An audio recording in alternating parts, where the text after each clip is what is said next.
وَإِذَا تُتْلَى عَلَيْهِمْ آيَاتُنَا قالوا قد سمعنا لو نشاء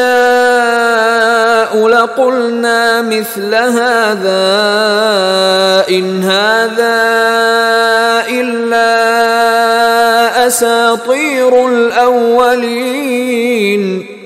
وَإِذَا تُتْلَى عَلَيْهِمْ آيَاتُنَا قَالُوا قَدْ سَمِعْنَا لَوْ نَشَاءُ لَقُلْنَا مِثْلَ هَذَا،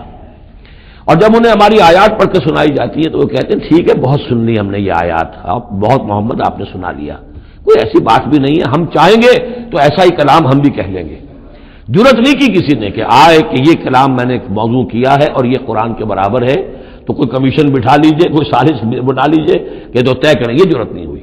لیکن یہ کہہ دینے میں تو کوئی بات نہیں تھی، زبان کون پکڑے گا؟ لو نشاء لقلنا مثل هذا، اگر ہم چاہیں گے تو ہم بھی ایسے کہہ دیں گے، کوئی ایسی بڑی بات نہیں ہے۔ یہ نضر بن حارث تھا کہ جس کی طرف یہ الفاظ منقول ہیں تاریخ اور سیرت میں۔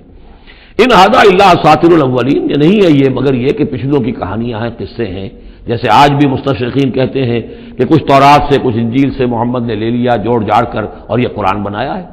اب تو خیر وہ دور ذرا بدل گیا ہے، یہ ذرا پچھلی صدی کی بات تھی، اس دور میں لوگ اس قسم کی باتیں زیادہ کرتے تھے۔